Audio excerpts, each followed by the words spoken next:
हर हर महादेव। कैसे हैं आप सब? महादेव की कृपा से आप सब स्वस्थ हो, संपन्न हो, यही मैं कामना करती हूँ। महादेव की कृपा सदैव आप पे बनी रहे। आप जो चाहते हैं ज़िंदगी में वो आपको मिले। इस समय आप अपना और मेरा यूट्यूब चैनल देख रहे हैं। मैं हूँ आपकी सारथी। आज हम बात करेंगे बेलपत्र के बारे में। आप सबको पता है शिव जी को बेलपत्र कितने प्रिय हैं। अगर हम बेलपत्र चढ़ाते हैं तो हमारी मनोकामनाएं कितनी जल्दी पूर्ण होती हैं। उनको चढ़ाने की विधि क्या है, बेलपत्र को कैसे चढ़ाया जाए, कितने किसके साथ क्या चढ़ाया जाए कि वो हमें और ज़्यादा फलदायी हो, यह सब बातें आज हम करेंगे। लेकिन उससे पहले मैं आपको बता दूं कि मैं कौन हूं। मैं हूं आपके एस्ट्रोलॉजर, वास्तुशास्त्री। चेहरा भी पढ़ती हूँ और हाथों की लकीरें भी पढ़ती हूँ। आइए हम बात करते हैं बेलपत्र की। आप सब जानते हैं बेलपत्र क्या होता है, कैसा होता है। बेलपत्र 3 पत्तों में भी होता है, 4 में भी होता है, 5 में भी होता है, 6 में भी होता है और 7 में भी होता है।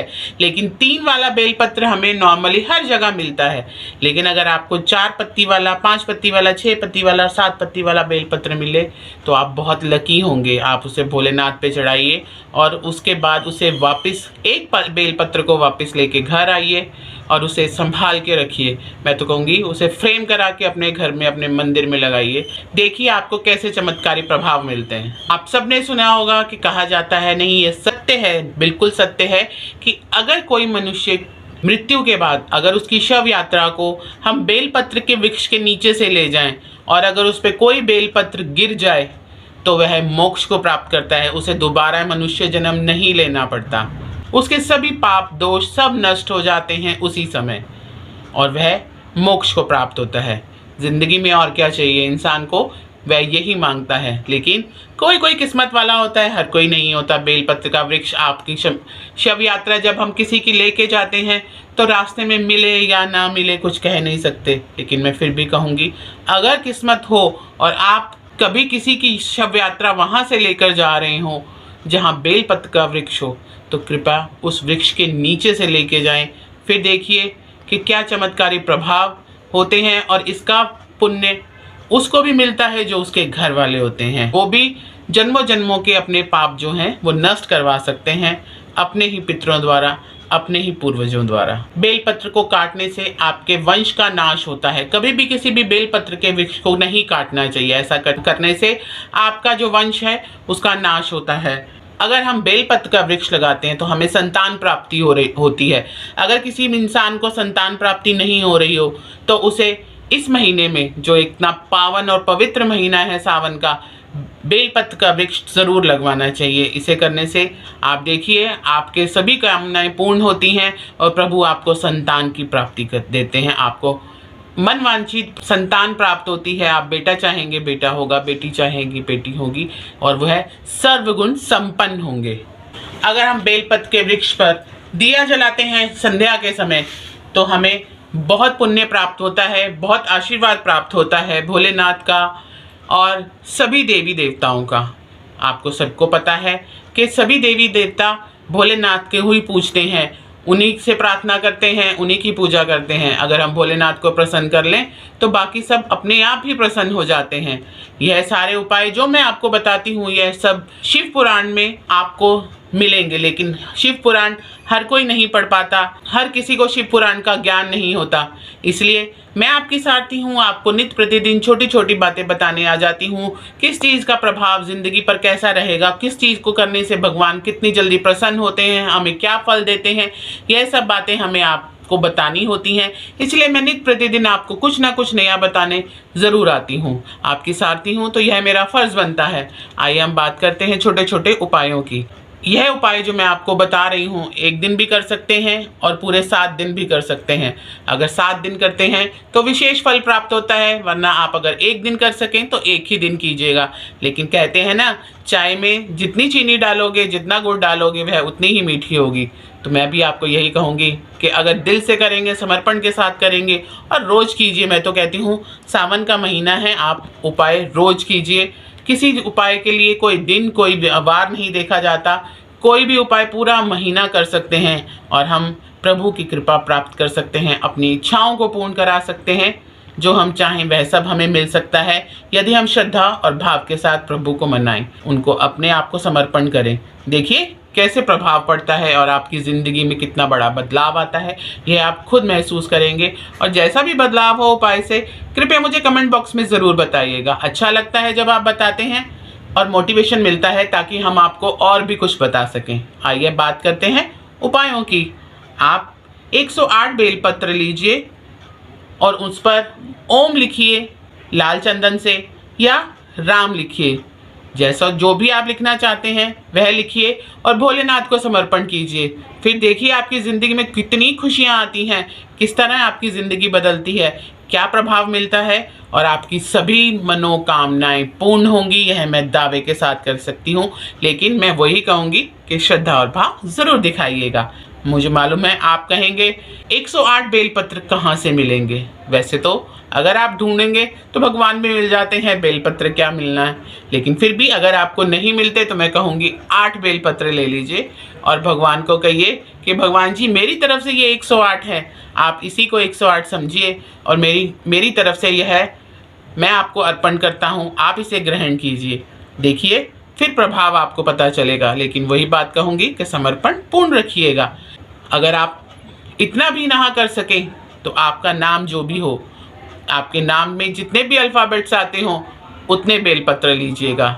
यह तो कर सकते हैं, आपके नाम में जितने भी अल्फ़ाबेट्स आते हैं उतने बेलपत्र लीजिए, उन पे ओम लिखिए या उन पे ना राम लिखिए, जो भी आप लिखना चाहते हैं वह लिखिए और भोलेनाथ को अर्पण कर दीजिए। देखिए आपकी सभी मनोरथ पूर्ण होंगे, आपकी सभी मनोकामनाएं पूर्ण होगी। यदि हम 54 बेलपत्र लेते हैं, 54 बेलपत्र लेते हैं और इसके साथ केसर लेते हैं, अगर हम यह अर्पण करें प्रभु को, तो मैं ये निश्चित कह सकती हूँ कि जिन बच्चों का विवाह नहीं हो रहा, वो लड़का हो या लड़की, 1 साल के अंदर अंदर आपका विवाह हो जाएगा। लेकिन आपको 54 बेलपत्र और केसर यह भोलेनाथ को अर्पण करना होगा और अपनी मनोरथ को पूर्ण करने के लिए उनको आग्रह करना होगा। देखिए आपके मनोरथ पूर्ण होंगे, आपका विवाह होगा और आपका जीवन बहुत सुखदायी होगा। आपको एक सर्वगुण संपन्न जीवन साथी मिलेगा जो आपका बहुत ध्यान रखेगा, बहुत प्यार करेगा।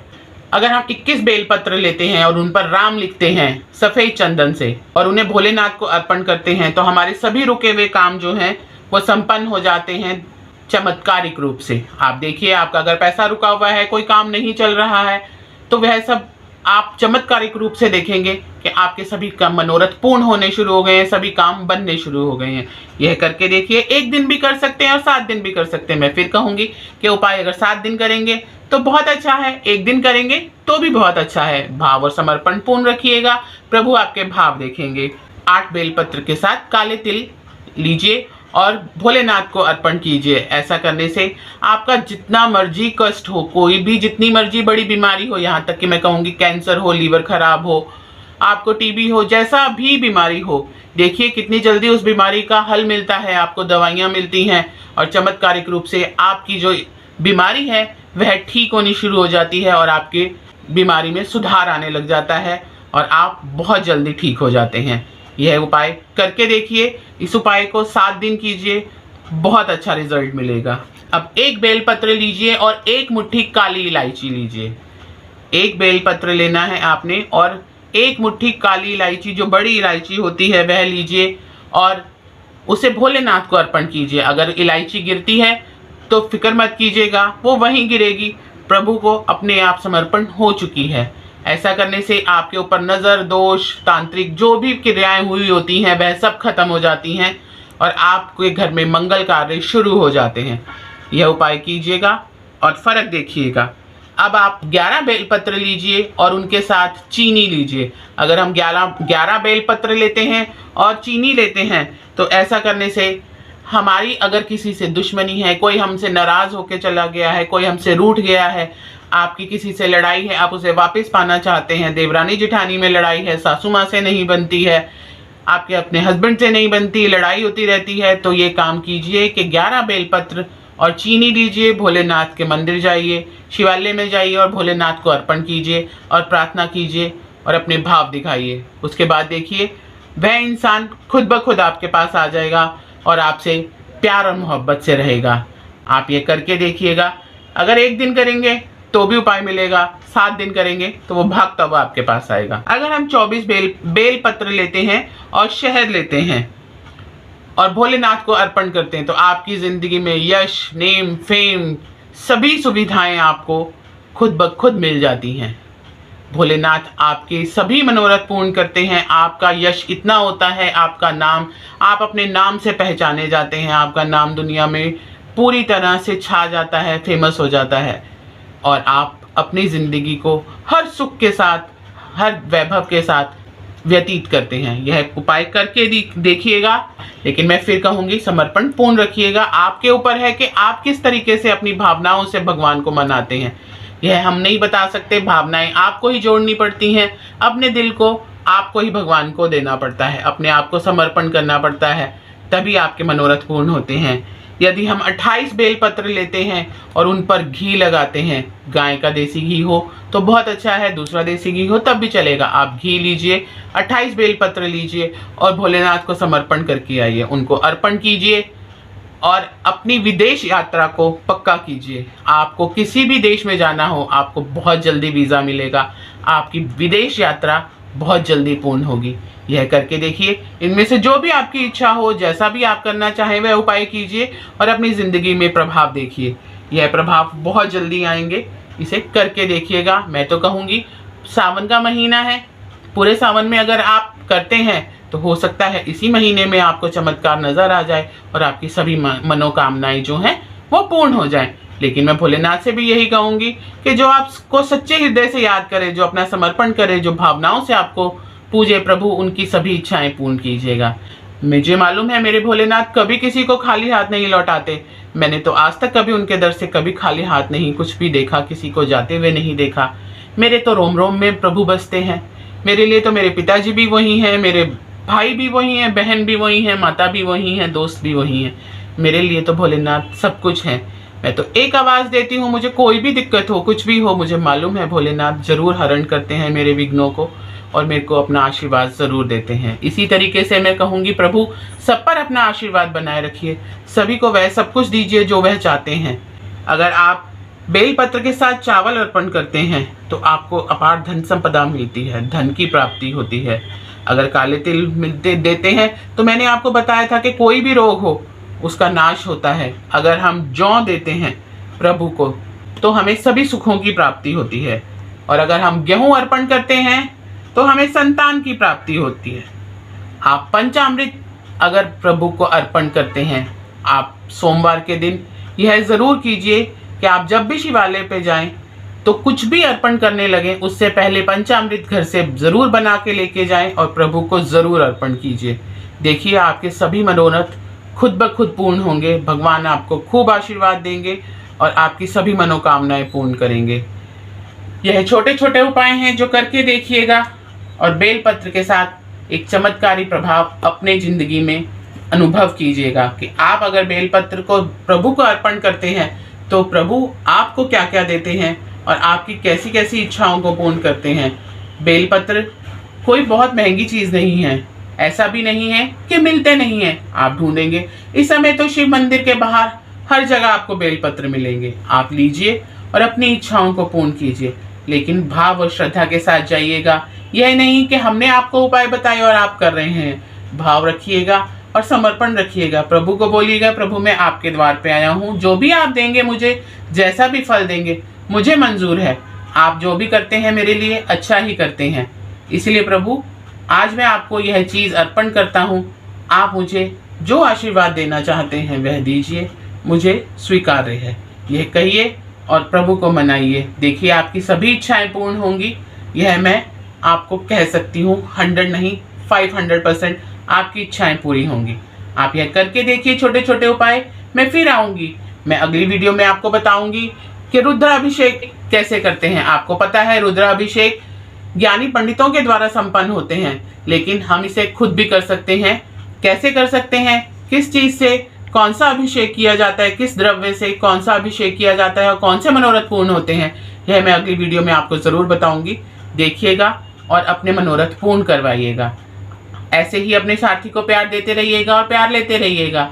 खुश रहिएगा और सबको खुश रखिएगा। सावन का महीना है, सभी जगह हरियाली ही हरियाली है, तो अपनी ज़िंदगी में भी हरियाली लाइए और सभी मनोरथ पूर्ण करवाइए।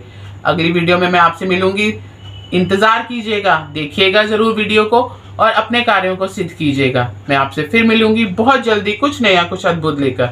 वीडियो अच्छी लगे तो लाइक ज़रूर कीजिएगा, शेयर ज़रूर कीजिएगा, कमेंट ज़रूर कीजिएगा। अगर चैनल को अभी तक सब्सक्राइब नहीं किया है तो प्लीज़ सब्सक्राइब ज़रूर कीजिएगा। मैं फिर आऊँगी, तब तक इंतज़ार कीजिएगा। हर हर महादेव।